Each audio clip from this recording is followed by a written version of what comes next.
hardware without software is a bookend. Correct. Yeah. Software without hardware is what it means. It's just something that you could. It's nothing. It's nothing, right? It's just. But the soul can survive without. So it exists, but think about it this way: the body exists also without the soul. It's not very functional. It can't accomplish anything, right? It does exist, right? We do inter something into the ground, right? So the body does exist. It just doesn't have any function. The soul also doesn't have any function. Soul can accomplish. So we'll start with this. It's nice. There's a great discussion in the Talmud.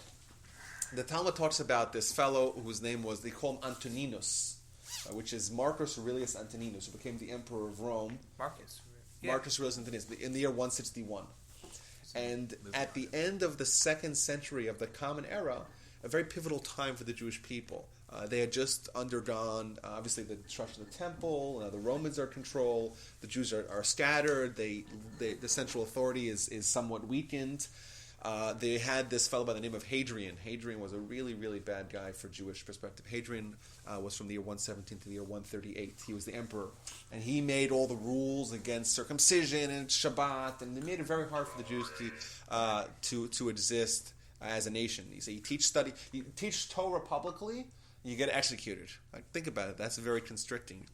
But towards the end of the 2nd century, we meet a fellow by the name of Antoninus, or he's called in Roman Antoninus. He's called the Talmud also, but we know him today as Marcus Aurelius Antoninus. And he was very friendly with the Jews.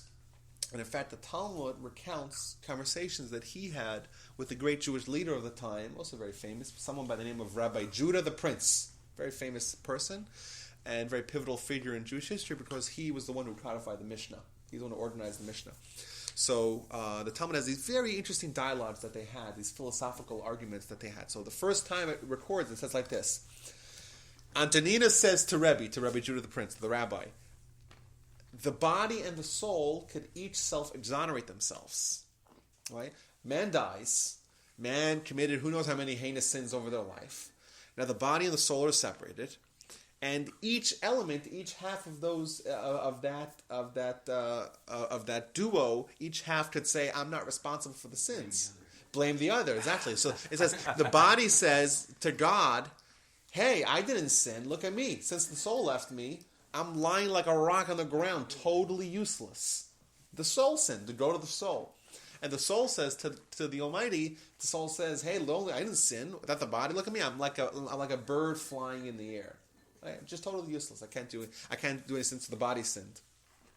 So that's the question you asked Rebbe. How do we ever have reward and punishment for our deeds after we die? Because the body and soul are separated, and each one of them is not responsible for the misdeeds, but similarly not responsible for the positive deeds that they did in their lifetimes. That's the question that he asked them, and now but they're not responsible for the positive as well, because. So how do you get judged if you know? That's exactly his question. Now, the gravity of this problem is that the second you take away reward and punishment from the whole picture, then our actions don't really matter. If there's no consequence to what you do, it's inconsequential. Hence the name, right? Hence the word. By definition, exactly. And if it's inconsequential, then what's the purpose in anything? It doesn't matter if I live or die, or if I do good or if I do bad, as manifest by having consequences. Well, then it's inconsequential. So life has no meaning. So it's a very deep problem that he asked the rabbi. So the rabbi tells him a wonderful example. He says, there's a mashal, a parable, an analogy. You have a king, and the king has this wonderful, beautiful orchard, beladen with wonderful fruits, and he hires 2 guards to watch the orchard, watch the fruits. The problem is that one of the guards is blind, and one of them is lame. One can't walk, and one can't see. And they're sitting there trying to watch and ward off any intruders. And then the lame guard says to the blind one, says, "Hey, you know what I see? I see really luscious, delicious, tempting, enticing fruits. Why don't you give me a piggyback, and I'll direct you, and you'll carry me, and we'll eat the fruits." So what do? So the guy hops on on his back, And he navigates, they get to eat up all the fruits. So a year later, a year passes, and the king comes back and says, "Hey, where are my fruits?" So the lame watchman says, "Wait a minute, look at me. I'm lame. I'm sitting on the floor. It must have been the blind guy." The blind guy says, "Me? I couldn't have done it. There was a lame guy. I can't see. How would I go? I'd bump into the first tree." So what did the king do? The king took the lame guard, put him on top in the piggyback position, and judged them as one. Says the rabbi to Antoninus, the Almighty is going to take the body and the soul, reunite them, and judge them as one. So yes, individually, they each can't do anything. They each can't accomplish anything. They each can't be judged or even rewarded for their deeds. So what about that concept of some purification after you die, where you go through some kind of purification? That's process? right. That's not reward and punishment. That's a total. That's something else. And it's not Catholic? It's not. Oh, for sure not, because the Catholics talk about eternal, purgatory. It's a classic example of a Jewish idea that the Catholics adopted or pilfered, perhaps is a better word, and distorted. The Talmud. I'm using Talmudic sources because the Talmudic sources predate any, and these are the classic sources on these matters. And it talks about something called Gehenna, and it says that it has a maximum amount of time. 12 months. 12 months. That's what it says. That's right. And this. But that's different than the judgment. That's right. That's irrespective of judgment. That's I think of that as like a power washing or something like that. It's basically judgment easier. It has nothing to do with the judgment. Now, if you want to hear more about the topic, I would tell you to go to my website. I give a class, What Happens After You Die, because that's a very good thing.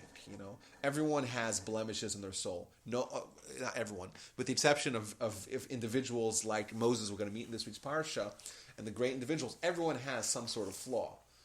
Me too, right? Moses, yeah, but I'm saying, but comparatively, yeah. Of course. And therefore, the soul, when we're dealing in this eternal world, we want perfection. We want it to be scintillating. We want it to be perfect. So as its method of preparation, it's going to be we call it a power wash, but it's not some method of punishment. That happens after the body is reunited with its soul. That's what it says. That's the Talmudic analysis on this particular issue: body and soul detached from each other, and how do you actually mete out justice? So that has to happen afterwards. Either way. So the Torah. So now this week's parsha is the first is parsha Shmos. Shmos. The word Shmos means Shemot means names. And this is also a new book. The book of Exodus. We finished one of the 5 books, right? When we talk about the Torah, we have 5 books, and the Bible we have 24 books. But the Torah is the core, is the fundamental books of not only our religion, but probably most of the world's perspective on life, the worldview, the Weltanschauung of the world is formulated by these 5 books. And the word Torah, I don't know what the word Torah means. What's the word Torah mean? Instructions. And that's the key word because it's a book of instructions. And if you look at the commentaries, the very first commentary that Rashi, the paramount commentator, the very first comment he gives on the entire Torah, he asks a fundamental question. If Torah is about instruction, as evident by its own name, everything has to be instructive. Right? It's a book of instructions. A book of instructions contains instructions. It doesn't contain fairy tales or stories or irrelevant material that's not germane to its topic, which is instructions. And therefore, he says, this book contains multitudes of instructions. In fact, we have 613 mitzvahs, and a mitzvah is an instruction from the author in the book. Yet the very first one, if you look at the book of Genesis, you have a very hard time finding instructions. Right? You find an instruction of be fruitful and multiply. You find an additional instruction on chapter, 17, to have circumcisions. Ben is not here to challenge you. Yeah. Oh yeah, He's in Israel right now. yeah, I know. And lastly, in the book of Genesis, you have the instruction not to eat a certain part of the animal, the gid hanasha. I think it's the sciatic nerve. The sciatica. Shabbos, right? Well, no, you don't find Shabbos in Genesis. So you have an entire book. There's 50 chapters in Genesis. There's so much. I believe there's more content in Genesis than any one of the other. What's that vein? Well, like, where is it? It's part of the animal. It's certain Like fats. what? By the hip. Yeah, that's why to find a filet mignon that's kosher is very, very hard. So it's the best kind of meat, but it's there's a process called nikur, which is removing that particular part, the prohibited part of the animal that has to be removed in order to get the fillet. So most of the times when they have a kosher animal, they just give it to the non-Jews, But they have some restaurants that have some kosher restaurants. I yeah, went there. And you have to pay $50 for that. yeah, probably at least. So that's that. So you have a book of instructions. There's 50 chapters. There's so much information. We meet such tremendous characters, and it's all instructive. And our job when we're studying the Torah primarily is going to be learning the instructions. So when we read about Abraham, and the Torah carefully curated its narrative that it gave us about him, because those narratives, even though they're stories and don't contain explicit instructions, but within that there's ethical instructions, there's philosophical instructions, there's lessons that we can learn while studying these stories. And that's what Rashi tells us. He says, hey, there's lessons to be learned, and that's why it was written for us, and that's why it's still part of the instructions of the Torah. The book of Genesis, we talk about the formation, basically, of the family that's going to be the Jewish people. Right? Genesis starts off with a very, very short description of creation. Now, it gives us 31 verses. In most universities that have libraries in America, you'll find tens of thousands of books that deal with this topic of how we came to being and the origin of species and the origin of our universe. The Torah dedicates 31 pages to it. 31 verses, I'm sorry, not even 31 pages. Very, very little, very minimal. Clearly, as someone here mentioned, the Zohar, there is a lot more beyond the surface. It gives us a very surface understanding of what's actually happening by any stretch of however you want to study it. But there's more to than just a simplistic understanding. We meet Adam. Adam is this paramount figure who is tasked with a seemingly very simple mitzvah. He fails miserably. And in Judaism, we say that Adam is an amalgamation of all of humanity and the potential of all humanity, hence a very concentrated decision or mitzvah that he had. When he failed, there was a shift in the trajectory of what the Almighty intended for the world. Right? It was going to be about one man, or really one what we would call today a collective man. Humanity tasked with a decision. Humanity failed, as humanity is wont to do. He failed. From then on, the world was not going to look like all of humanity going to try to accomplish perfection. Rather, it was going to be a minor part of humanity that's going to influence everyone. So a common question that we have about our religion is that we don't have the same universal vision that, let's say, the Muslims have. The Muslims say, hey, Islam is the last religion. It's a religion for everyone. Everyone has to be Islam. If you're not part of the Nation of Islam, you're part of the Nation of Sword. That's very Quran or the sword. Right. It's right. Dar al-Harb and Dar al-Islam. That's how you say it in Arabic. Right. The Nation of Islam, Nation of Sword. Clearly, what they're trying to project here is this is for everyone. Right? Everyone ought to be, and Christians similarly same. Some of them share the same characteristic. Judaism, we say no. We're going to be a small nation, but we're going to influence the whole world. The demands and responsibilities that the Torah places on us greatly exceed the demands of all of humanity. If you look at the Torah, we have 613 mitzvahs that are for us Jews, and 7 for the Gentiles. The 7 Noahide mitzvahs. Right? The 7 laws of society. Us, we're held to a higher standard. And also, we don't proselytize. The Torah is very much against proselytization, which is means forced conversions. Jews don't try to make everyone else Jewish. This model of having a one group be influential, that means they themselves attain a certain level of perfection, but that ripple effect affecting the entire world, that changed after Adam.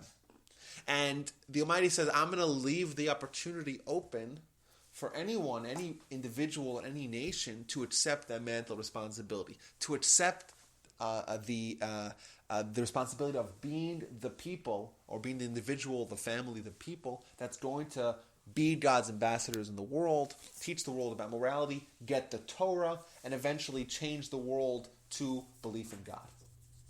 That was an opportunity open for everyone. We meet Abraham. When we talk about Abraham and the verse saying that God chose Abraham, in reality was the opposite. Abraham was the one who says, I am willing to accept that responsibility. He chose God. So, and the rest of Genesis, so we have that, basically we meet Abraham, I think, in Genesis 12 or 13, something like that. And the rest of Genesis is the cultivation of Abraham and Abraham's family, and ultimately finishing with this family in Egypt, small, about 70 people, and we close the book. That's what we got up to. Interestingly, when God tells Abraham, you're the man, you're the one whose family is ultimately going to be this nation that's going to influence the whole world, there's one prerequisite. You should know that your kids are going to be slaves in Egypt. Your kids are going to be slaves in Egypt. As a prerequisite for us to accept this responsibility of being God's people, of being this nation that's going to turn the world over as we did, Abraham came to a world that no one believed in this monotheistic model. No one. Today, the vast majority of people do believe in that, or some semblance of that. We did change the world. Abraham was the one who introduced the idea of absolute morality. He came into a very barbaric, chaotic world, and today, if you look at just society, how it has developed on the Abrahamic principles of the opportunity of the individual, like we say, of belief in one power, of a certain standard of morality that's pretty much ubiquitous, universal. These are Abraham's innovations. We do see already now how Abraham and the Jewish people changed the world. We see that now. But all of this, the first thing God tells him, you're going to be the one. I chose you because you chose me. Your family, your kids are going to be that people. You're going to have to be in Egypt. You close the book, you finish Genesis, you open up Exodus, and first thing we see, chapter 1, we're in Egypt, we're enslaved, we're marginalized, we're oppressed, we're subjugated, we're suppressed. And the theme of the entire parsha, indeed the theme perhaps of many, many decades and centuries of Jewish history, has been that it is not very pleasant, it's not a lot of fun, it's not very easy to be Jewish.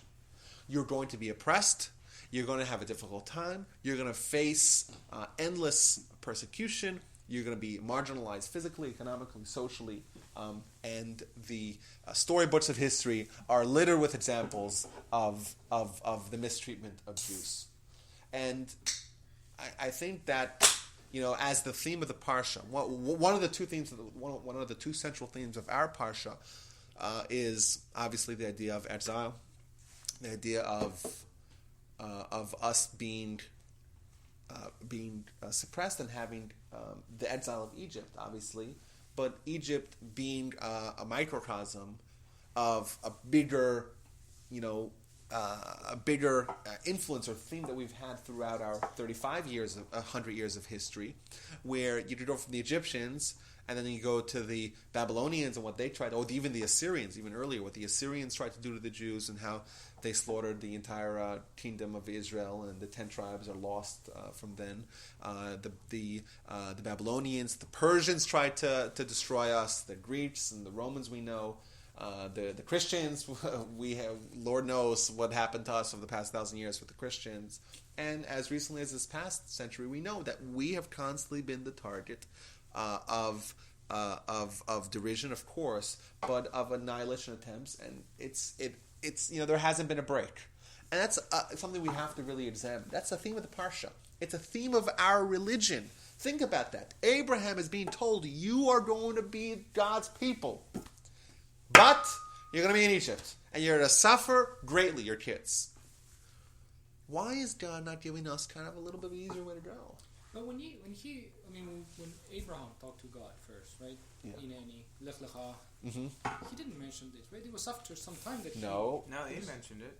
No, That's where you get into the predestination question. It's Right, like, I think the That's is God saying the destiny? Or the first Jesus? time. yeah, but Let's find it here. We're talking about chapter. Pull the Brisbane of Psalm. Here we go. Chapter 15, verse 13. Resistance?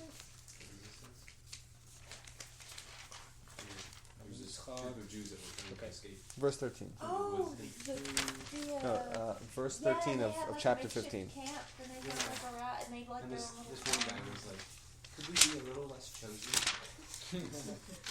I remember that, yes. Yeah. So in chapter 12, he's promised to be a great nation. Yeah. He doesn't get a promise of Israel just yet.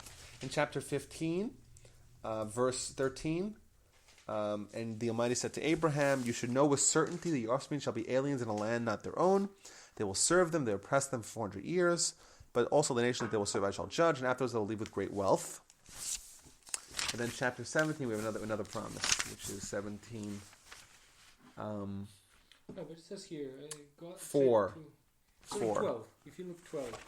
Yeah, so you said there's 12, there's 15, and 17. But the first thing is You'll be blessed. you'll be blessed, you'll be fine, and then Remember, Abraham left. he doesn't get Israel. Right. That comes in chapter 17. Chapter 17, verse 4, we have like this. This is my covenant with you. You shall be a father of a multitude of nations. This is the Almighty speaking to Abraham. Your name shall no longer be called Abram, but rather Abraham. Yeah. I will make you most exceedingly fruitful, make nations of you, and kings shall descend from you. I will ratify my covenant with you, and between me and you, and between you, your offspring, and you, throughout the generations, an everlasting covenant to be your God, to you and your offspring after you. I will give you the land of your sojourns, the land of Canaan, an everlasting possession. I shall be a God to them. So there you go. We see, but all this is, and before that promise, he was also promised that you should know for sure, you should know with certainty that you're going to have, you're going to have knew that this things exile. would not be easy. I mean, so that's the question. I think it's a specific theme that we talk about in Egypt. They're going to be suffering in Egypt for many, many, many years. It's going to be so bad that at the end of the Parsha, we're going to meet Moses, which is the next theme of the Parsha is going to be Moses, the rise, the emergence of Moses, and how the Torah describes him, what stories do we have of him, kind of how does the Torah paint the emergence of this great leader, of the quintessential leader of the Jewish people, and basically the protagonist of the book as well. Because the last thing that happens in the entire Torah is the death of Moses. Clearly, there's some significance to the fact that Moses, as the author, but also as the character that's we talk about the most. Well, maybe with the exception of God, I don't get to call him a character. And incidentally, Moses is also the villain as well, because Moses is also castigated more than anyone else. And he shows up in our parsha as well. So that's the next thing we're going to try to focus on is how exactly the Torah is painting the rise of this great leader and kind of the. So where is Moses at this point? Well, Moses hasn't been born yet. Right now, we are starting the chapter 1 of Exodus. Talks about this the oppression that happened, that began. Okay. this So is the portion where he's born. Yes. Zion, Chapter Zion, 2 he's born. Okay. Chapter 2 he's born, and then later on in the parsha, Moses. We have the burning bush story. We know the burning bush. Moses is tasked by God, and very unwillingly, but George W. I said. George W. Bush. Oh, the Bush. Oh, okay. So in this, when he says what's going to happen, Yeah. he has to be in. You shall be strangers, and they are not theirs, and you'll be oppressed. Yeah. So does that kind of determine? He's already determining our future, or what? Yeah. So that's your question. What Ben's asking is more of a philosophical like quandary or problem. You know, how God's predeterminism of saying this will for sure happen. So the answer, I think what you're asking is that it couldn't have been any other way. Is that basically your question? Well, he's saying what's going to happen. Right? He's saying exactly, and you know what? I'm saying that in itself is not such a big problem. The Torah is full of predictions. The Torah has many, many predictions. Just open up the book of Deuteronomy and open up to any random page. You'll likely to find some sort of prediction of the future, and many of them that are unprecedented, and many of them that happen already with uncanny accuracy. Great example is that the Torah promises that the Jewish people will be exiled multiple times from the land of Israel. And in all of history, there's only been one nation that was exiled more than once. That's been us, because in Jewish history, in world history, when a country or nation or civilization gets exiled, they disappear. They never make it back. We were exiled multiple times, and we made it back multiple times already. We were exiled by the Babylonians. We were exiled by the Romans. And we came back under the leadership of Ezra. We came back just in this most recent century to Israel. 200 years ago there was no Jewish civilization, almost negligible Jewish civilization in Israel, and today there's 6 million Jews living there. Remarkable, like in history, has never happened. Couple that with the fact that the Torah promises that we'll always be small in number, we'll never be very big, so we'll never be able to overwhelm our oppressors or our neighbors. Additionally, the Torah promises that we'll always be hated and mistreated. And if you think about all these factors, a nation not bound by common language, culture, really anything besides for the Torah, spread out throughout the world, small in number and oppressed, yet they survive and come back. Like, that's a prediction the Torah says, a multi-pronged prediction that we look today in hindsight has happened with incredible accuracy. Why do you say that we will be hated? Where do you? It says it many times in Deuteronomy that the Gentiles will have they'll fight us, and they'll many times. It's an innumerable amount of times in Deuteronomy. But you look at it, I think even going back to what we mentioned in Genesis, like, that's a prerequisite, And the question is why? Why does our nation have to always be wandering? Why can't we be settled like the Chinese? The Chinese, if you go back 2,000 years, 2,000 years ago, there were about as many Chinese as there were Jews. The Jews were a huge factor in the early Roman Empire. We were huge. We were 10% of Rome, right? Millions upon millions upon millions of people.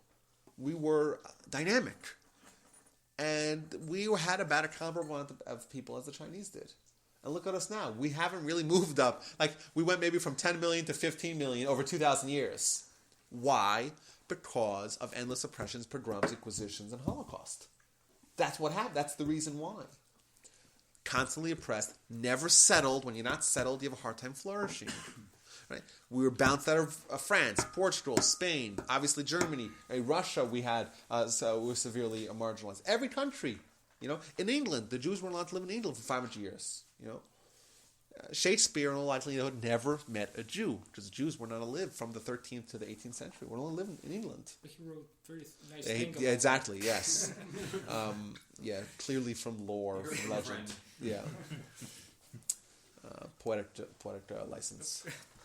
So, this is a major theme of our parsha, and it's a major question we have to ask, because I think they even there was a poll recently about like what it means to be Jewish, which is a great poll, like not just amongst high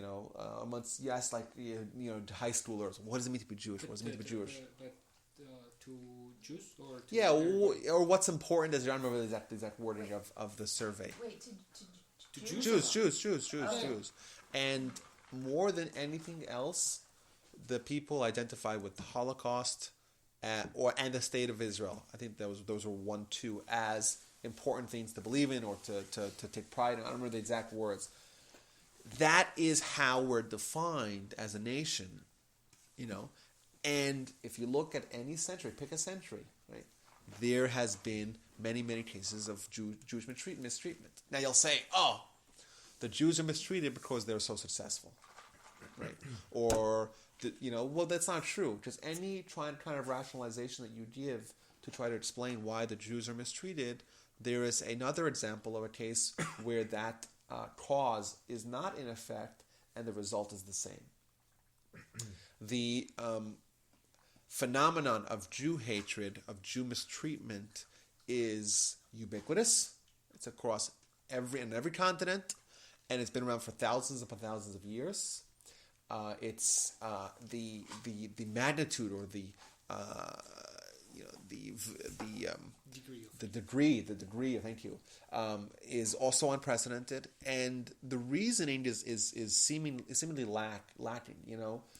We either on one hand we're too poor, like we were in the 19th century, or maybe we're too wealthy now. The elders of Zion. You look at what happened in Nazi Germany. The Jews were but 1% of the population. 1%. Out of every 100 Germans, there was one Jew. How could someone convince a sophisticated, intelligent nation that the Jews are the result of all the problems, are the cause of all the problems? It's mind-boggling, especially when you count in the fact that the Jews in Germany were the most integrated and assimilated in the German world. So, it's not logical. It's irrational. was this a prediction? Oh yeah. Was it a promise?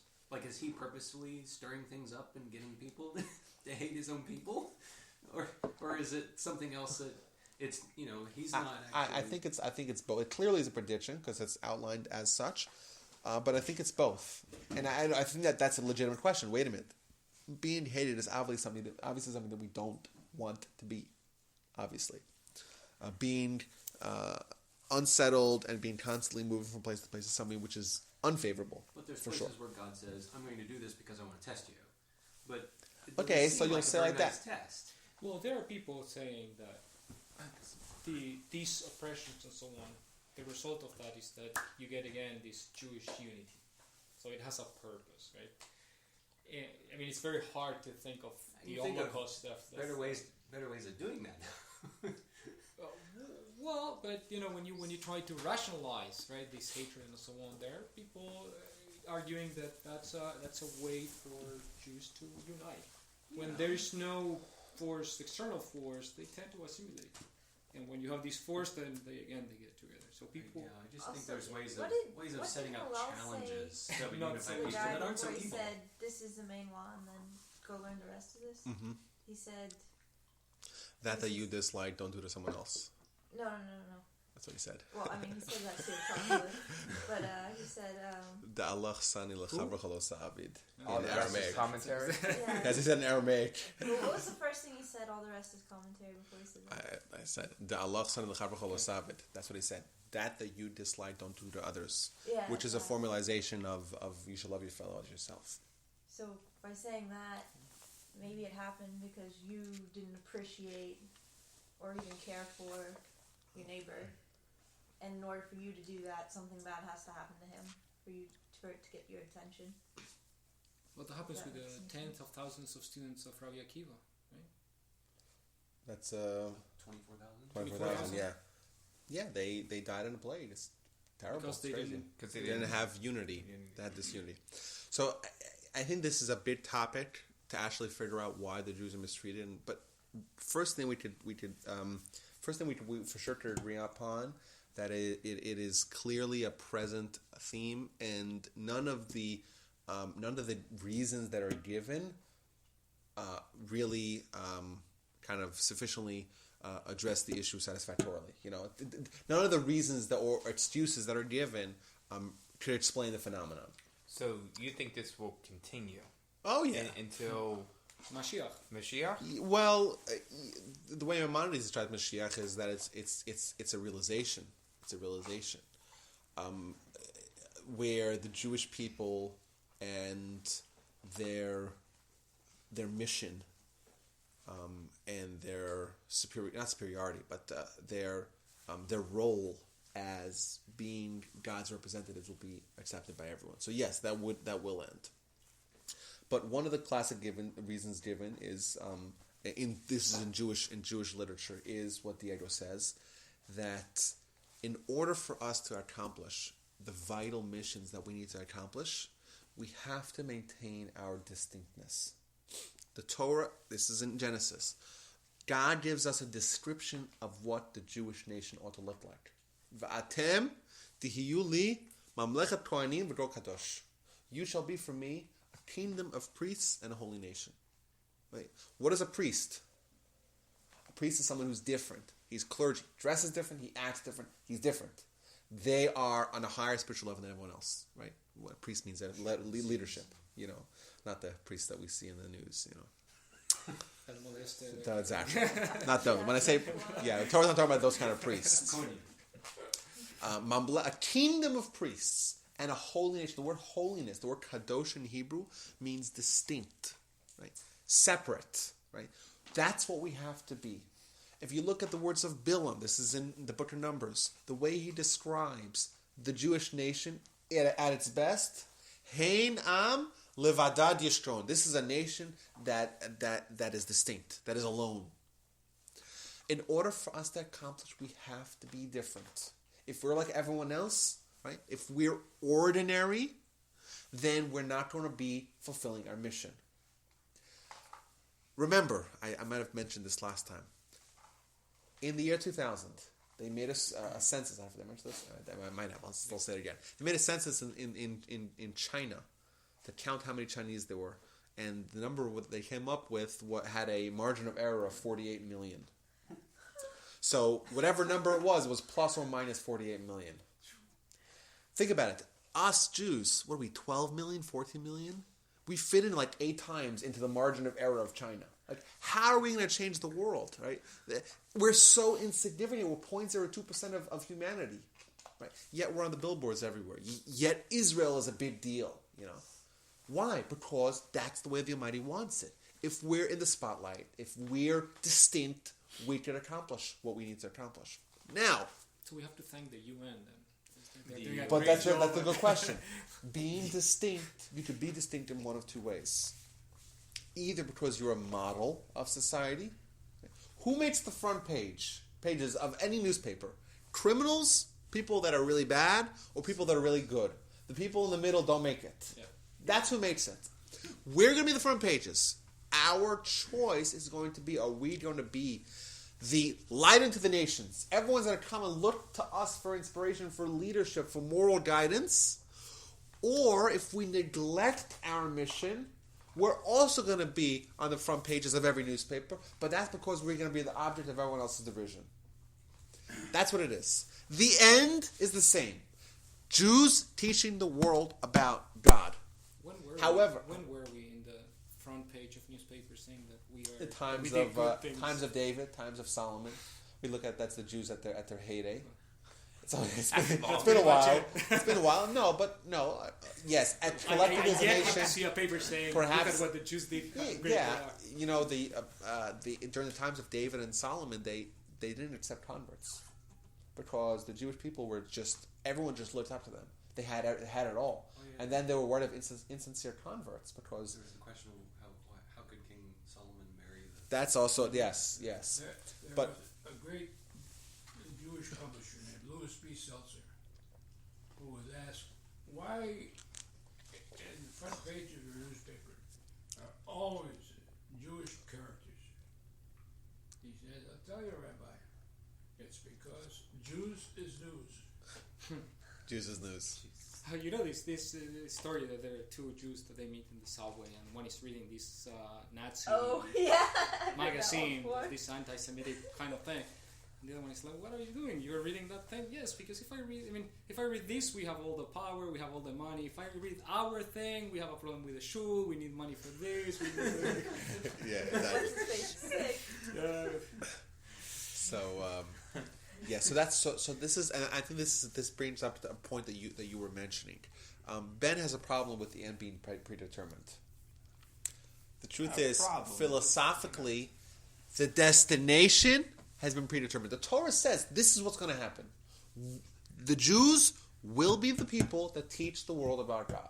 However, the path that we're going to use to get there could be one of two ways. We can choose to be distinct, being the model of what a perfect nation looks like, a light to the nations. Everyone will look up to us. We'll be distinct. We'll teach the world about God. Or we could attempt to assimilate. We could attempt to be like everyone else. We could try to lose our own distinct character, and then the Gentiles will force us to be different, but not as a model, rather as a disgrace. Exactly. And you look at what happened in Germany as it's a great example. I don't want to. I personally don't want to talk about the Holocaust. It's a little bit of a sensitive topic for me. My family suffered greatly, tremendously. All for my grandparents and all for my wife's grandparents and their family. It's terrible.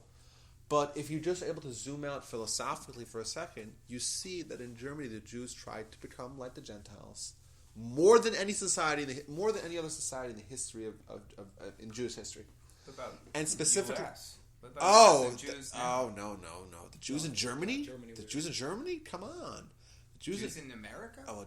First of all, so Jews in America is different. First of all, Jews in America are more ignorant. They're not rebelling. Than German Jews? No. They were very assimilated. They were very assimilated, but I think also at the inception of German assimilation, it was a conscious assimilation. Right, they didn't want to know.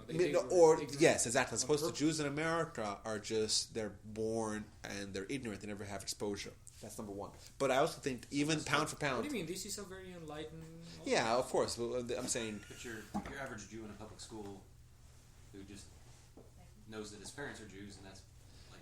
That's right. So that's not as bad as someone who grew up with a very strong Jewish background and goes on crusades to try to destroy that. That's what it was like in the early German assimilation. But I think if even today in America, Judaism is on one hand there's pockets of vibrancy, in Jewish communities. The trend is moving to the opposite. Compared to in Germany, the trend is moving to opposite. I'm saying I think at the edges, at the edges. Well, there's so much effort, with like USY and all the programs. The dynamics of Jewish here in the community in the States is very hard to characterize. There's a You spectrum. see all this research about how it's moving and so on. Different. The Orthodox, conservative, the Reform, they have very different dynamics, and it's not a simple characterization that you say, okay, this is where it's moving. No, I think there's a trend towards apathy and ignorance, but I don't think I think that the trend towards more of a curiosity and interest in Jewish learning is increasing more than it was in the 50s. That's my point. In the 50s and 60s, when there wasn't this push and there wasn't this growth at the edges. That's my point. So that's the idea. I think when we look at the Egyptian exile, we look at the difficulties that the Jews have had throughout our history. That's all by design, so to speak. Now, like you said, by design, that's not the best way to go about. It's by design because we have chosen, unfortunately, a path where we want as much as possible to neglect our responsibility of being this model nation, and it has to be heaped upon us. And in history, when the Jewish people have been fulfilling their destiny, the collective destiny and their mission of being the light to the nation, we haven't had any of those problems, But specifically, we look at the Egyptian exile, and what do we find? We find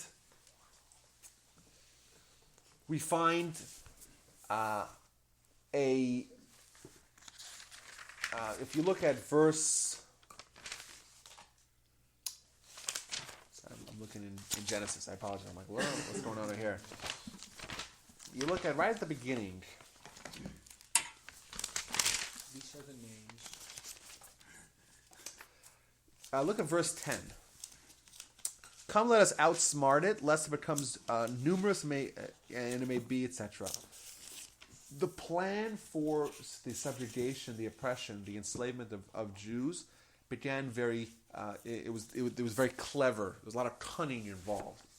If you look at the Midrash tells us that originally it wasn't just that Pharaoh forced the Jews to build cities and to lay bricks and stuff. Originally, everyone did. All the Gentiles, Pharaoh himself, everyone went down. Once the Jews, got all, the patriotic fervor, like, we want to be like everyone else, then it's okay. You guys will continue doing it. We'll pay you a little bit, but you continue doing it. And eventually, they're doing it, and they stopped getting the pay, and that's how they were gradually enslaved.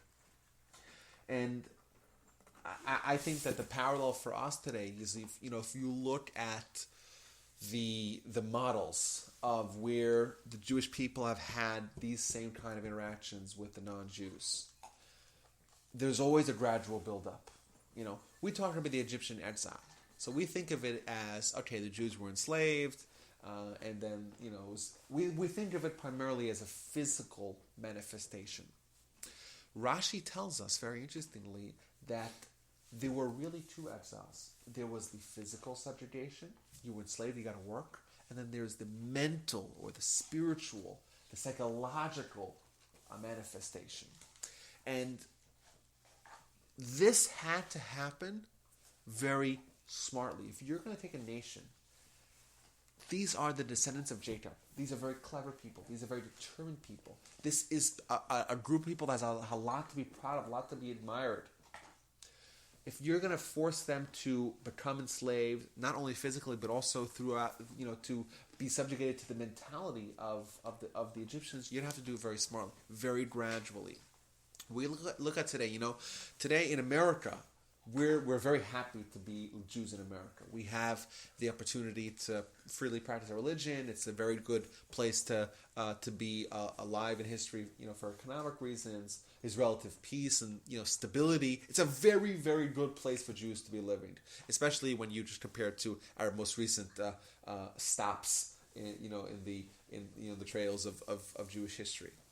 But I think that today, collectively, while we're not being enslaved physically, thankfully, there is an element of us becoming Americanized, of us having certain attitudes in our lives about just things around us. Just a certain mentality. Like, you talk to a kid today. I talk to my kid. I have my own kids. I'm not even pointing fingers at anyone. My own kids. The American attitude of, you can't tell me what to do, right? It's a free world. You can't tell me what to do. It's a free world, right? Oh.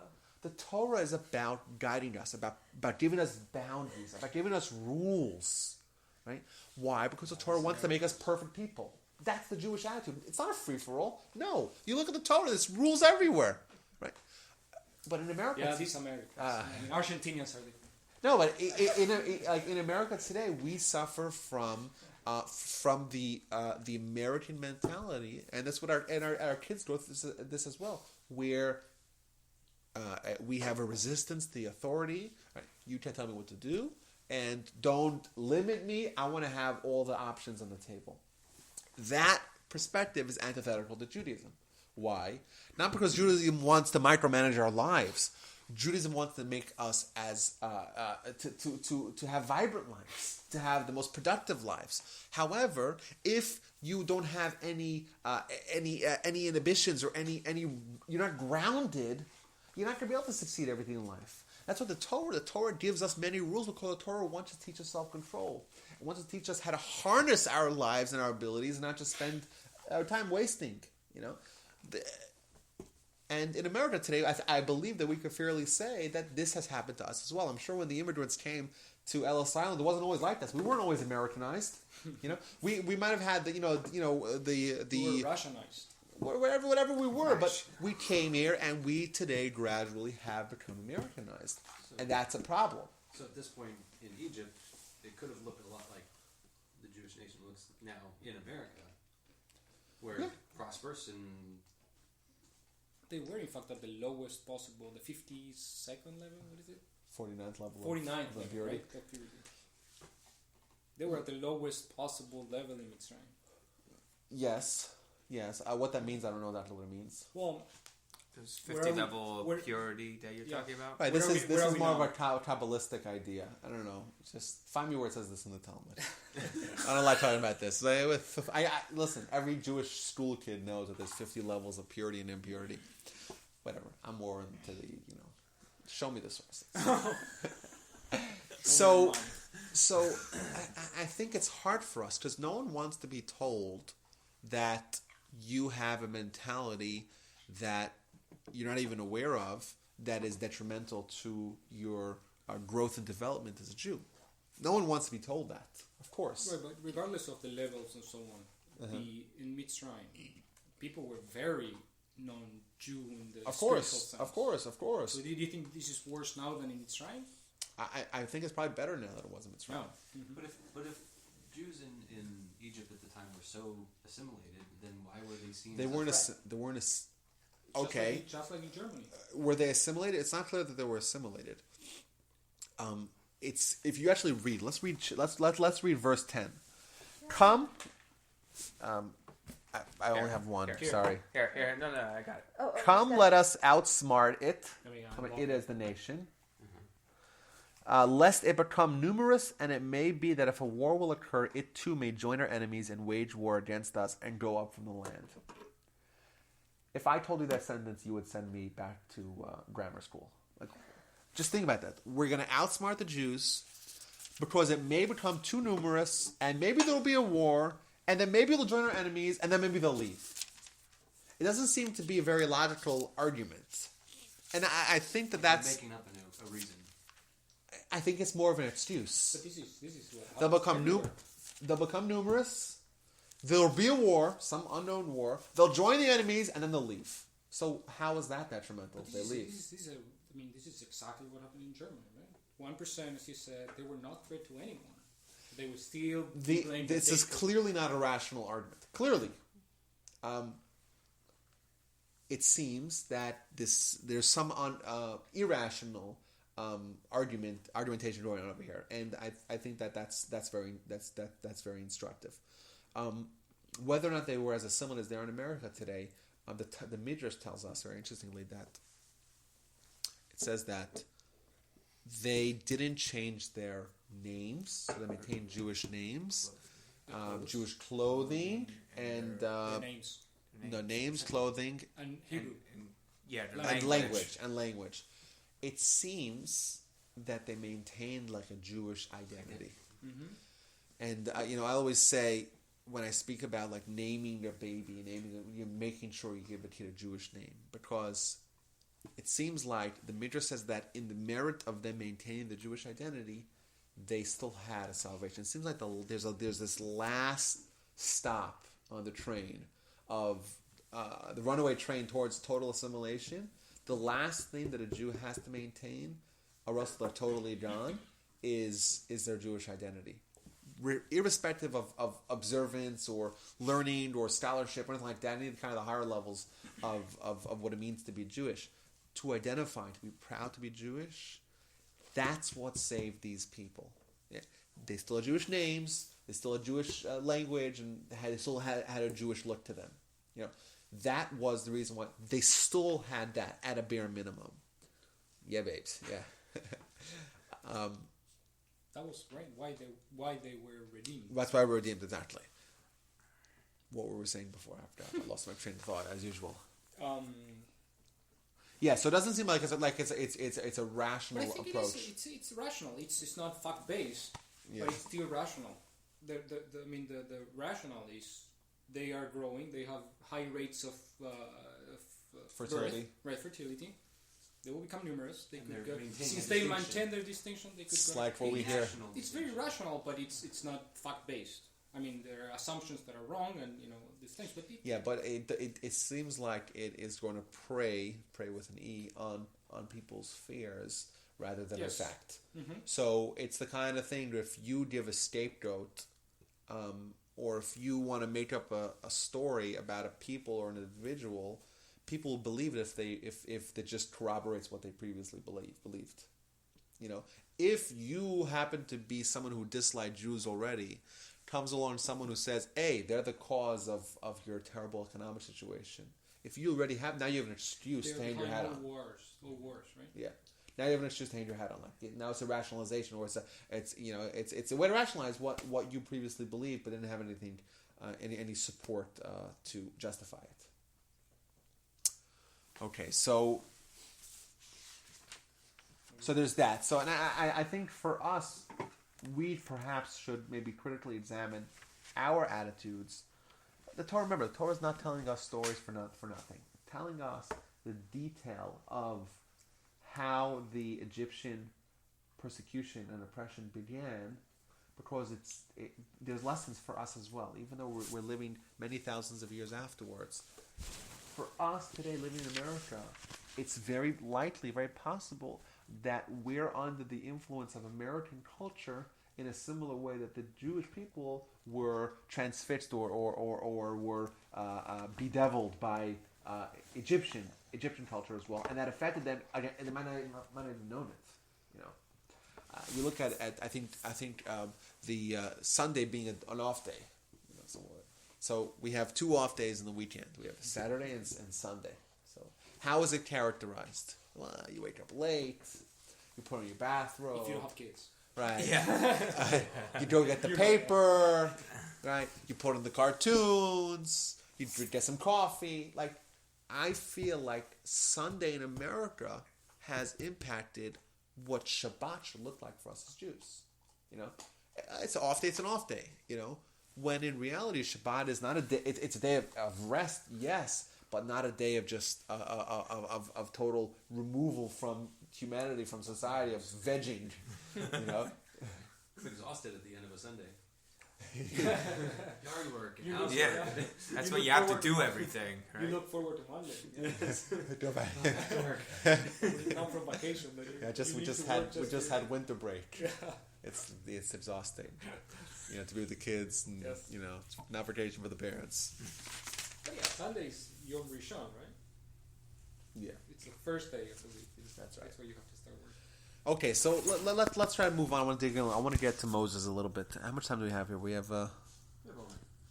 All night. Okay. I do not have all night. Me and June need to go. We can take it out until the party. Let's take it outside.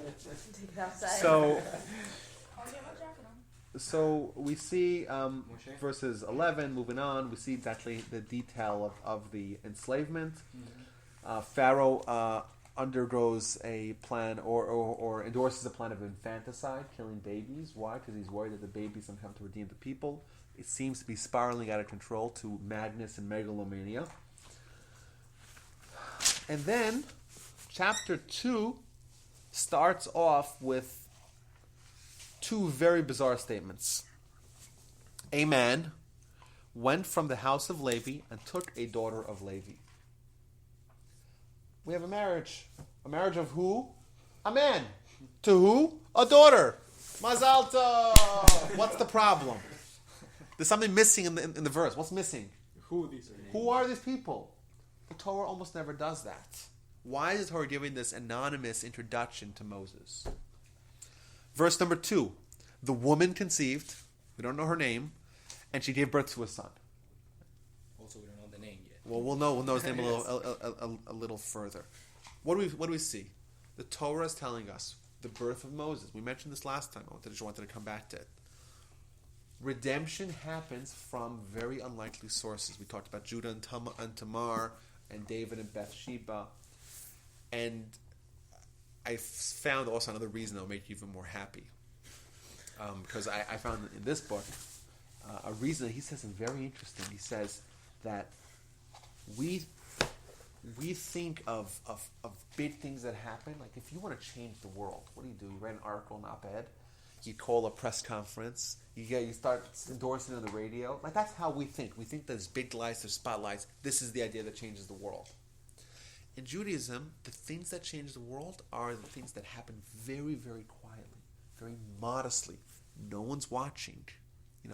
The Midrash says that the first tablets, we know that the Jews had 2 tablets, right? It's like the iPad and the iPad 2. 2 tablets. The first tablets were given to the Jewish people with great fanfare. The most momentous probably event in the history of mankind. Thunders and lightning and prophecy and whatnot. And then there's the tablets. Right? What happened to those? Those were destroyed.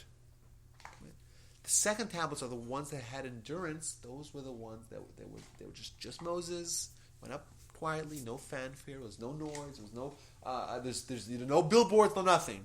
Right? That's how these things happen in Judaism. You know, what's so funny? Yeah, it's true. It's like Cyprus. It's like Cyprus, yeah, under the radar. Under the radar, right in the pocket. Exactly. So building the temple. Yeah.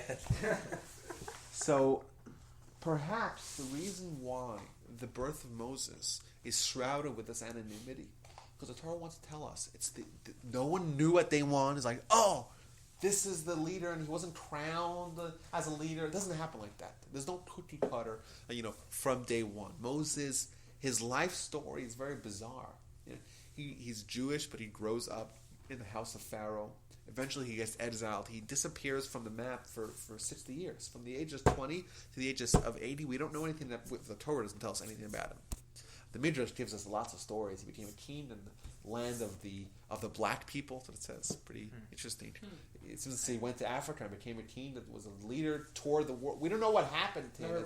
I never read that one. Cool, yeah. Let's read about it. Google it. There's this group called the B'nai Moshe. The group of Africans that they claim to have the descendants of those people. Whether it's true, to me, I doubt. I have great skepticism to the accuracy of their claim. But the Midrash does talk about Moses. So he left. He escaped. He marries some Midianite girl. He has a stutter. He comes back. He doesn't seem like he's a great charismatic leader. He rejects the role. It's like he doesn't want to be it. This doesn't look like the cookie cutter leader, but no leader has filled his shoes. No one. Torah is telling us his story. A man married a woman. It's all, huh?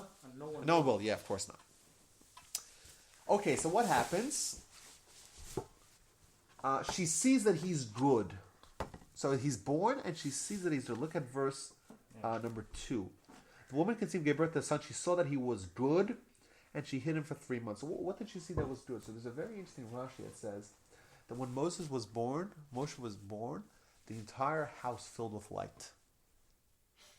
So much so that I have a brother-in-law, his name is Moshe, and my in-laws decided that they want to give him a secular name. Because you give someone a name as just a Jewish name. Well, what if they want to go into business? They should have another name. So they decided. The image of like whales are. They decided that Moshe was born. The Moshe was born. The whole house filled with light. So it's like a ray of light. They called him Moshe Ray. I'm not kidding. He's like embarrassed to show anyone his driver's license. That's his name, Moshe Ray. This is like the statue of Michelangelo, right? What the one that is the Moses with the horns, yeah. Well, the rays of light, kind of. Yeah, well, that's that's later on at the end of but the word Quran and Karen is spelled the same way in Hebrew. So that's one interesting thing we find about this kid. So he's born with some sort of light. What else do we know about him? He is so he's put in. Opinion I see here. I don't know if it's Rashi that she saw he was good because he was born circumcised. Yes, that's another opinion. That's another opinion.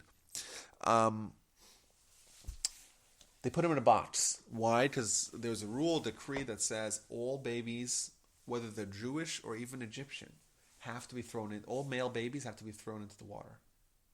Infanticide. Right? That's what it says. So why did Pharaoh include the Egyptian babies in this as well? Because Pharaoh didn't know if the Redeemer is going to come from the Jews or the Egyptians. He says, let's kill everyone. Once again, madness. They just put the baby in there. Who picks the baby up from the box? Pharaoh's daughter. And what does she see in there? What does it say here?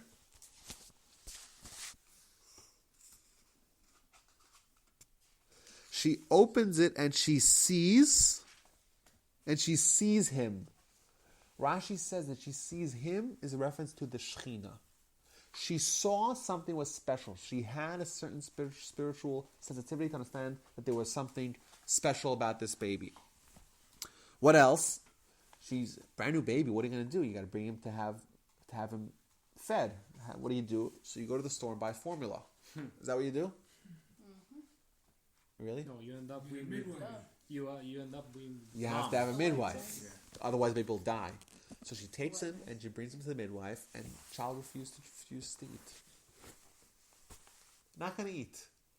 The midwife refuses to eat. Why? Once again, the Midrash fills us in. Because Moses, the baby, is saying, I'm going to talk to God, I'm going to eat from these non-Jewish women?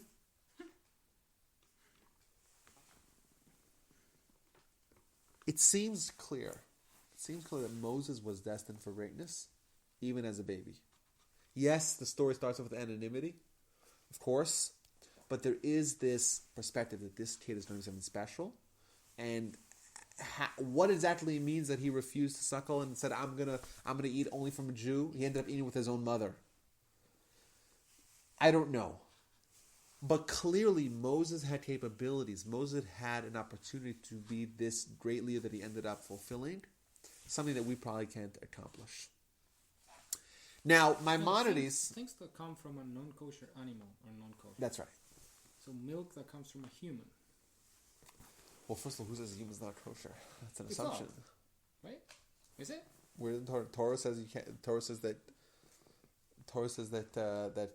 Can we eat humans? I don't know. You tell me. You're the I one... would say no, but You can eat honey. I mean, if we are classified as animals, we have to have the clef and we Well, have we're to... not animals, that's for sure. Right. Well, Right. most of us. But there's a big debate about this. Right, the bee is the example, right, with the honey and so on, that even if it's non-kosher. Well, yeah, but the Torah doesn't explicitly say one way or the other as to human flesh, if that's kosher or not. So there's a big debate about it. Obviously, it's not. Thankfully, it's not. It's not. It'll never be. No one says it's totally permitted, because even if someone, you don't execute someone, God forbid, or you don't kill someone, but there is a prohibition against benefiting from a dead body. So it's clearly not permitted. The question is it prohibited because of that reason, or because it's essentially prohibited, it's not kosher? Is it prohibited because of kosher reasons or other reasons? But no one's endorsing that kind of behavior. Yeah. Maimonides, interestingly, Maimonides writes, he says, every person in the world, Jew, non-Jew, man, woman, everyone could be as great as Moses. Every one of us on the table could be as great as Moses. Maimonides said that? Maimonides writes that. But the 13th principle, he says there's no... There will Nobody could be like Moses. Yeah. How can we all be like Moses on one hand and none of us be like Moses on the other hand? Right? The Torah itself says no one will be as great as Moses. Good question, guys, huh? What do you guys think? We got some more water. Maybe we want Asymptotically, you get there, same right? It's an objective. Like, because Moses' objective was to lead the people out of Israel. Well, I mean, it could And our be. objective is, out of Egypt into Israel. And ours is to do something else. Everyone could be as great as Moses. Well, it could be if you measure an absolute or relative. If you measure yourself with your potential, you could fulfill your potential as much as Moses fulfilled Exactly. his potential. 1,000% you hit the nail on the head. None of us are going to be afforded the same opportunities as Moses. None of us are born with the same spiritual sensitivities, the same elevated soul as Moses. We don't have the opportunity to be as great as Moses. However, we all have tremendous capabilities to become perfect people and to maximize our own potential. That we can do. Moses' potential greatly exceeded our potential. Moses maximized his opportunities. We could also maximize our opportunities as well. And while the Almighty is not going to demand us to be like Moses, He's going to demand us to do what Moses did, which is to maximize his potential, and the same thing is going to be demanded of us. So we look at Moses. Moses, had an opportunity. He had gifts. He had capabilities to change the world, like he did, to be the conduit that's going to deliver the Torah to the Jewish people. He maximized that opportunity. Us, on our own little smaller scale, we have opportunities to also change, not necessarily the world, maybe that as well, but to change ourselves, to change our families, to change our communities, to be a positive influence, to constantly growing in our relationship with the Almighty, in our dedication to Judaism. Right? We all have that same opportunity, and that's demanded of us as well. We can't say, "Oh, I'm not going to be like Moses. I'm not going to be like." Come on, we live in the modern world. It's what can we really do? Right? Whatever we can do, we have to do. That has to be your attitude. And Maimonides says he doesn't pick Abraham or I don't know, Rabbi Akiva or Ezra. He picks Moses, right? And he says Moses. We can be like Moses because when God judges us, it's also judged on a relative scale. Right? We're judged individually. Every person is judged individually. And individually, we have something that the Almighty is going to demand of us and expect us. That's going to be our responsibility and our mission. And hopefully, we'll be able to like Moses, be successful in accomplishing what we need to accomplish. Let's look at the 3 episodes that the Torah is going to tell us about Moses. Verse 11. Let's start with verse 11. It happened in those days that Moses grew up and he went out to his brethren and observed their burdens, and he saw an Egyptian man striking a Hebrew man of his brethren. He turned this way and that way and saw that there was no man, and he struck down the Egyptian and hit him in the sand. Yeah, what is that? This way and that way. Yeah. Oh, okay. So I had a watching. Right. I But had then, it's not so left, right. It's this way and that way. What is this way and what is... This way, that way.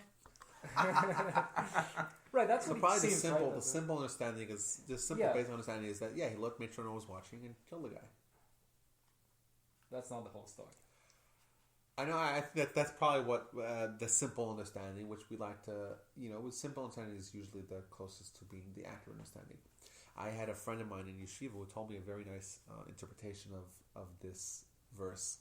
He said, "Listen, Moses grew up in Pharaoh's home.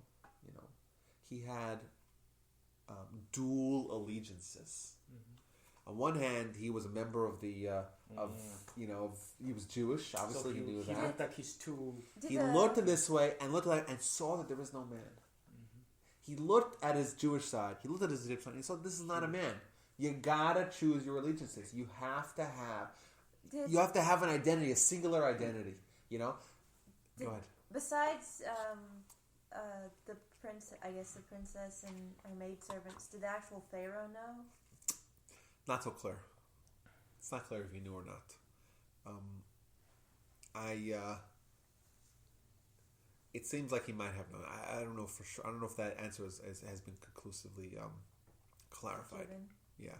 Actually, this is where probably he realized that he was the one. When he saw that. I don't think so. Don't think so? No. I don't Because, think so. in that how would he interpretation, I'm know? elaborating on your friend's thing. They're saying... How would he know he's Jewish yet? Well, he was raised by his mother. Yeah, he was raised by his mother. Yeah, exactly. but what did his mother tell him? Why not? Yeah.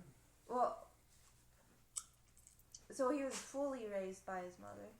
He was raised, until he was old enough to be sent away. But I'm saying And you it's can certainly clear, tell and he your went mom and he saw his brethren. Jewish. Means he clearly empathized. What was that? I said, and you can certainly tell if your mom is Jewish. Yeah. So he realized. So how you doing? No, but You know the joke about the 2 ties? What's the what two did he guys? tell him? The mom gives the son, the kid, 40-year-old 2 ties. So the first time he sees his mom, he's wearing one of them. And the mom asks, "Why, you didn't like the other one?" That's great. That's great. No, That's but what I hilarious. was saying about this is he looked one side, which is his Egyptian thing, the other side, the Jewish thing, Yeah. and he saw that there was no man there. He was the only one in the middle that was able to. Or that he Actually- saw that this is not a man. When someone has conflict, internal conflict, some of the days you're like this, some of the days you're like that. You know, some of the days you love your wife, some of the days you don't love your wife. That's not a way to live. That's not a man. He had to choose who he was going to be. Exactly. Are you Jewish? Wait, Or you're not Jewish. So he knew. Well, he knew he was Jewish for sure. Okay. Yeah, of course. But he hadn't yet internalized it. He hadn't made this decision. We kind of have a tendency to leave our options open. We want Oh, we no, want it burning would just- bridges. If You he know. knew, it would be like it would seem like it would be difficult to hide if you're in like the presence of someone who shouldn't know. Or But there are opinions that say that in order even for though he was him to be raised able by to his mother, redeem he was the still people, to considered lead the the people, he has to son be of on a both princess. sides, right? He has to be So part of that's the what people, I'm but at the same time, asking, I he has guess. to know the Egyptian way in order for him to Yeah, work. yeah, with it does seem like that.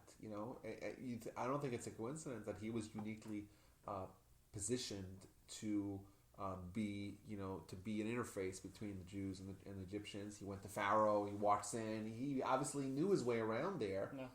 He wasn't just a regular dude. So I believe that contributed as well.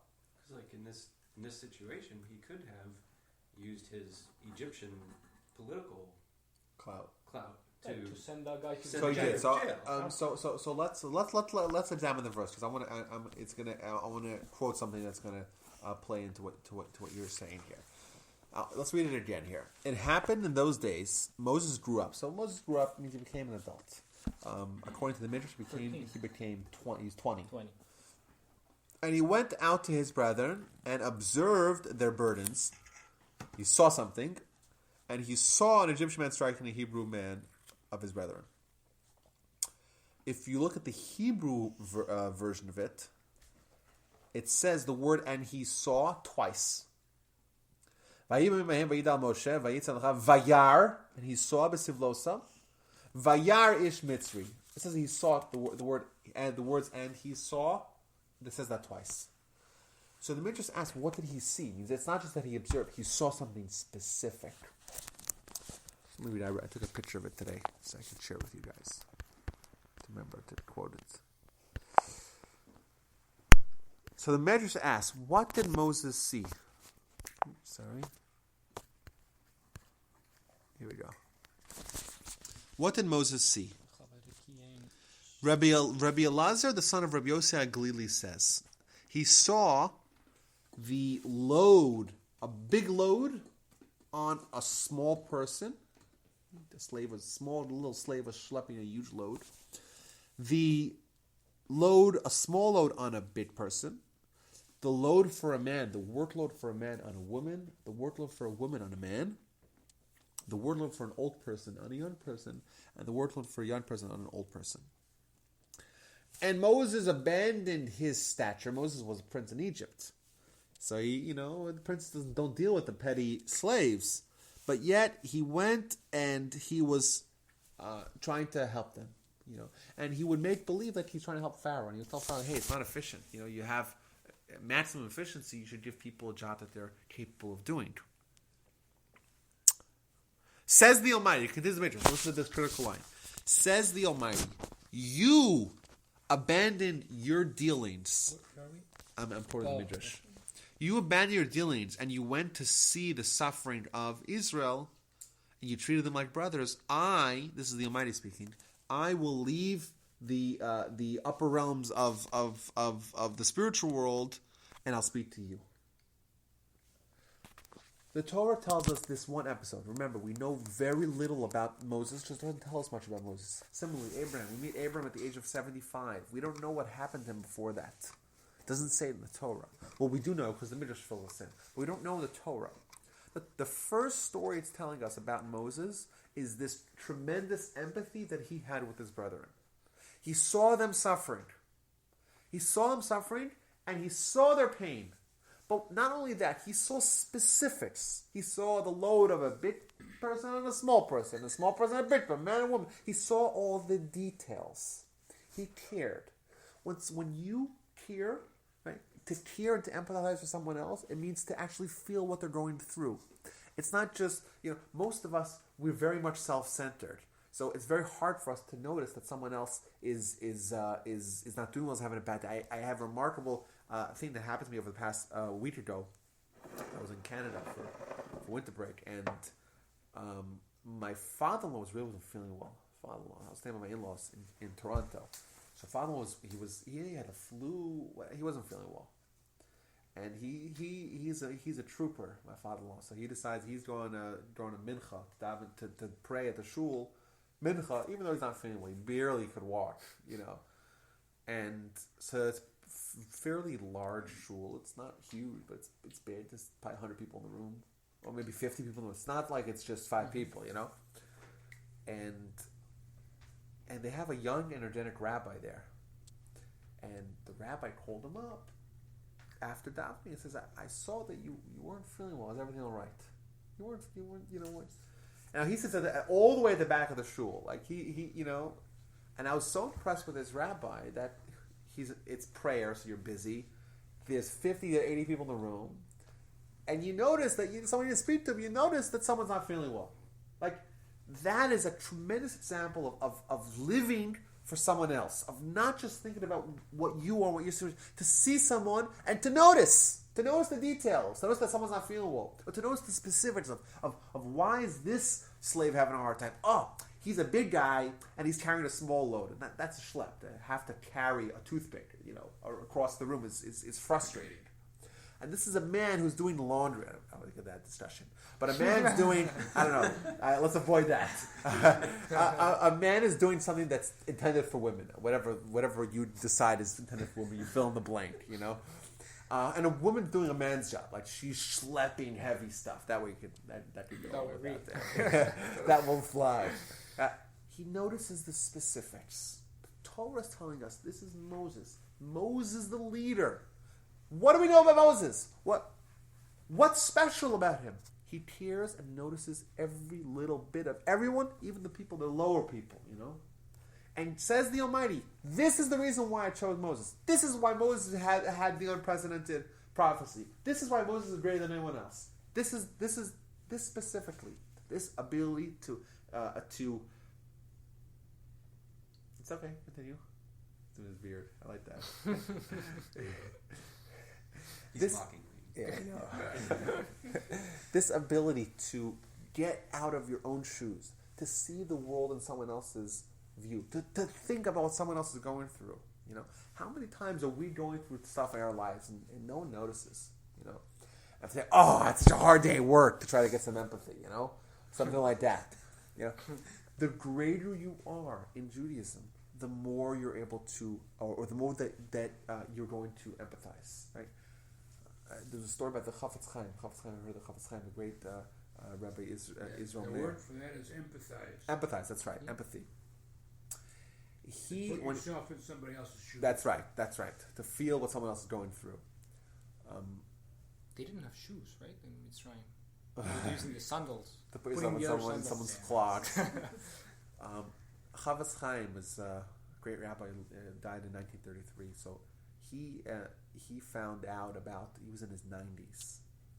He found out that there were people, that there were Jews. He's in his 90s. Is that right? Mm.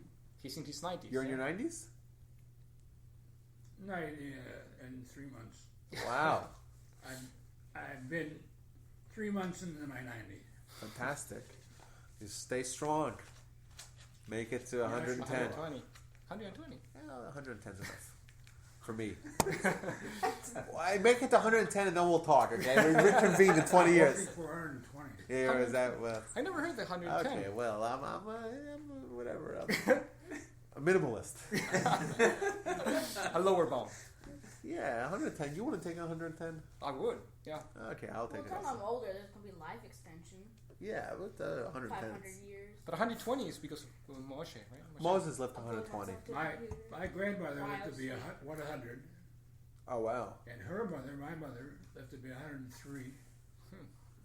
And so, because I have so much to do, Yeah, I thought you were 69. Seriously. I used to be. For a short while. About a year? Give or take. Give or take, yeah. So the Chafetz Chaim was in his 90s, and he refused to sit on a chair. Lenny, Yeah. did you give anonymously? Did I give an But honor? that was part of the joke, remember? Yeah. So he refused to sit in a chair because he knew that he heard stories about Jews in the other end of the world that were going through a hard time. You know, the greater you are, the more you're going to empathize. And the Torah tells us the first thing we know about Moses, his great capacity for empathy. Now, additionally, the next thing we learn about Moses is that Moses had an intolerance for evil. You know, he sees something wrong, he cannot take it quietly sitting down. He has a disdain for evil. First thing we hear about Moses, these two things, empathy on one hand for the weak and disdain for the evil. Let's look at the next episode. 13, verse 13. He goes out the next day, and behold, 2 Jews were fighting. And he said to the wicked one, why do you strike your fellow? He replied, he says, who are you? Why are you in charge? You going to kill me like you killed the Egyptian? Moses was frightened, and he says, oh, now everyone knows. Pharaoh heard about what happened, wants to kill Moses. Moses flees.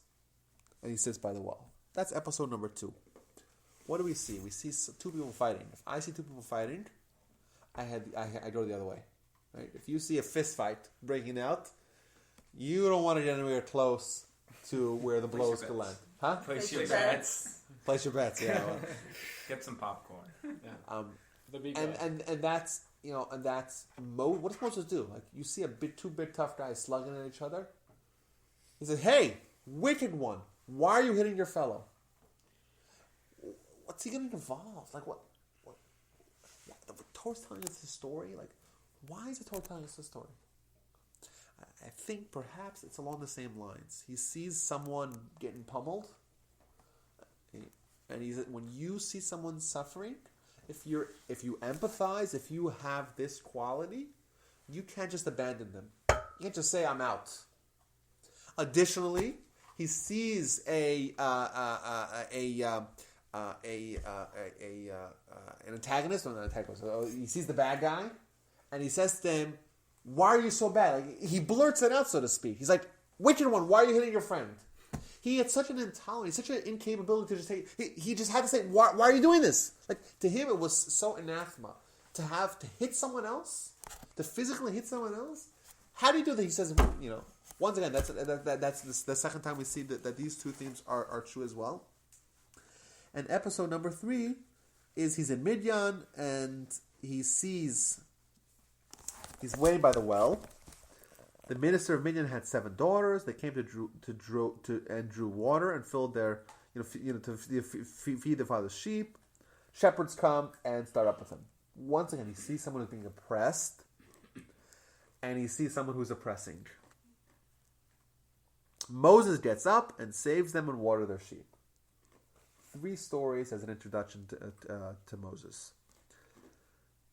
And 3 of them share the same theme. I think what the Torah is telling us, perhaps, these are the hallmarks of great leaders.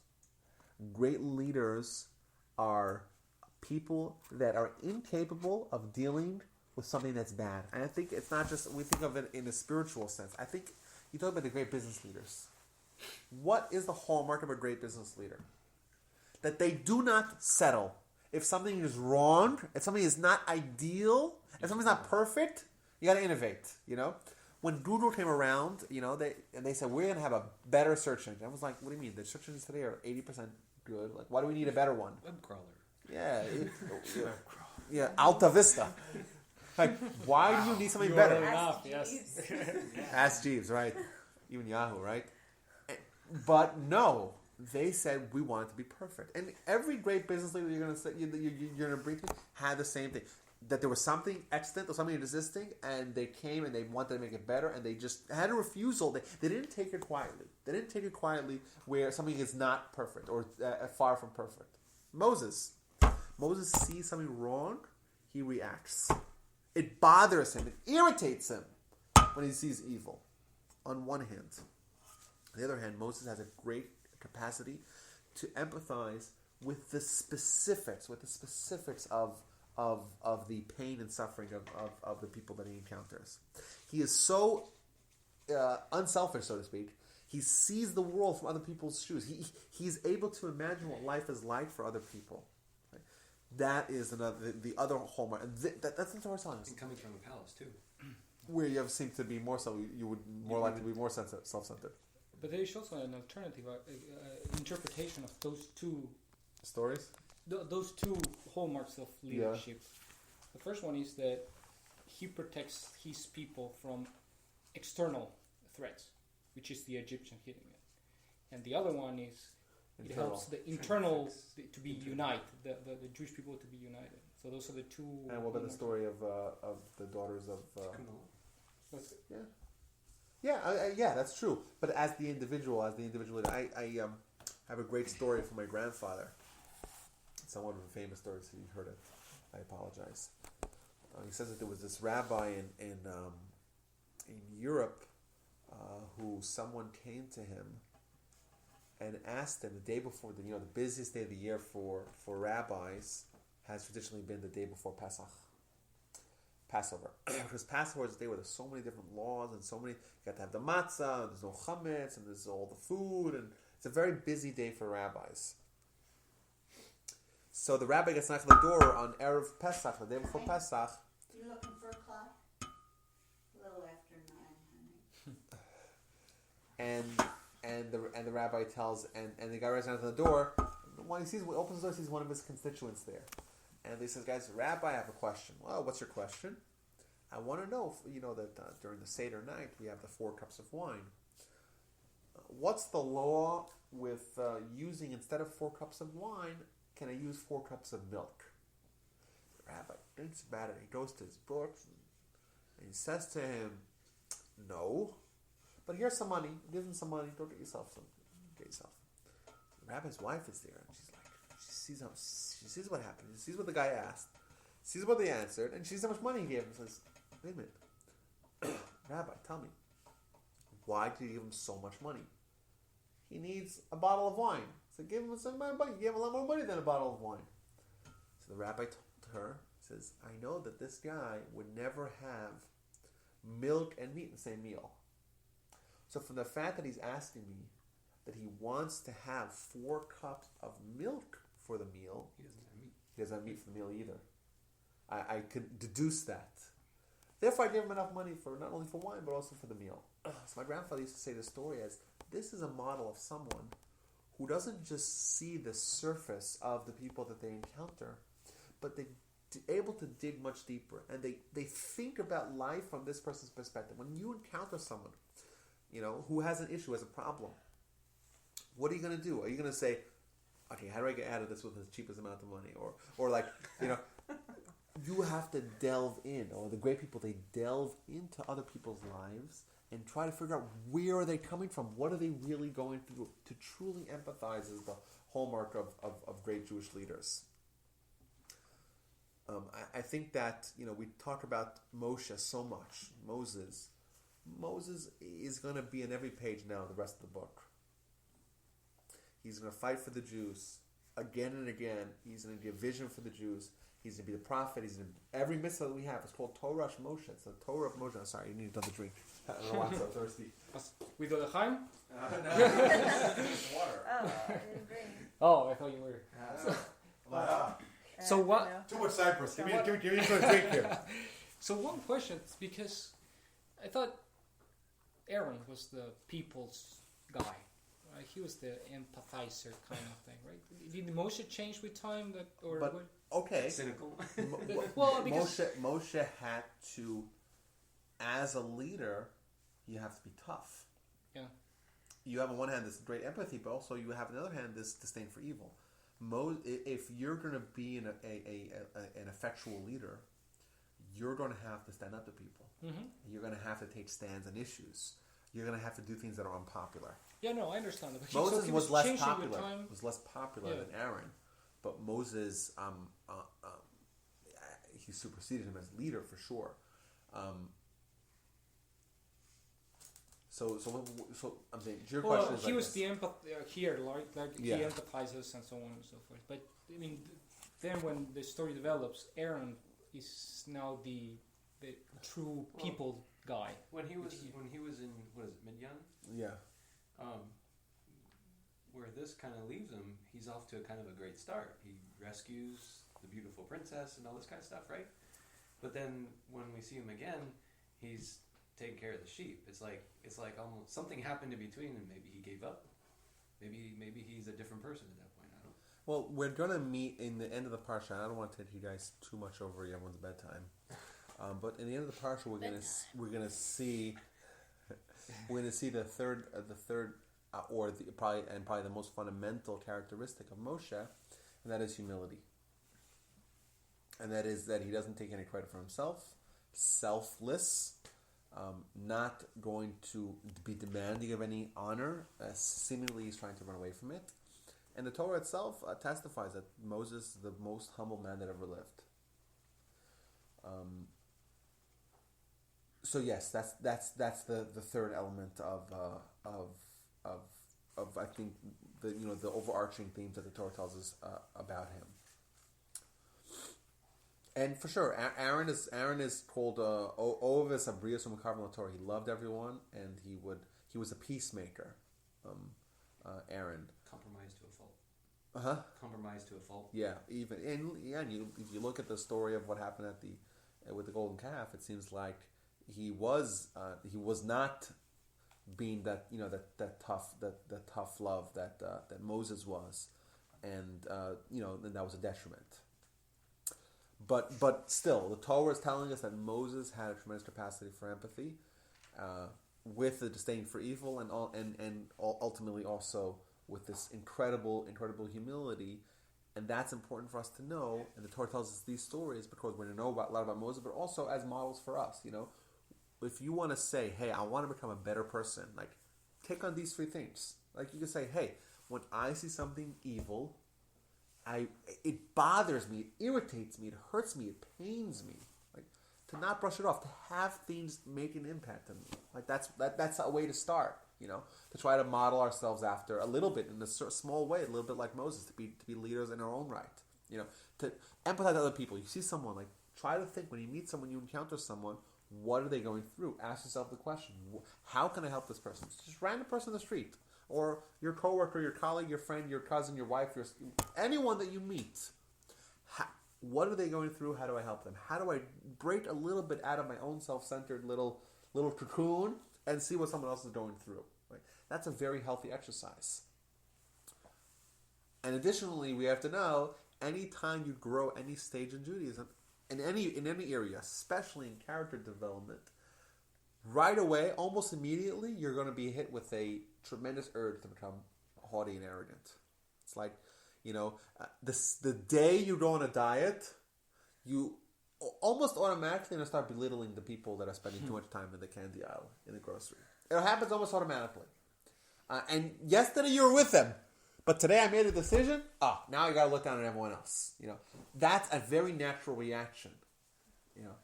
But in Judaism, we say that the greater someone is, the greater their responsibility for humility. Moses, the greatest man to live, hence he had to be the most humble. He had to be, right? Or else there's something flawed with ascribing your successes and your accomplishments to your own power. And I think that those are the lessons that we should try to draw from Moses. And the other thing that we spoke about also was the this whole idea, this major theme about anti-Semitism and suffering in exile, which is, we started over here, for the first time, but it's something that we have to encounter many, many other times throughout Jewish history. Okay. Sorry, I apologize if I went over time. Did we? I don't know. 10 o'clock. 10 o'clock? That's what time it is.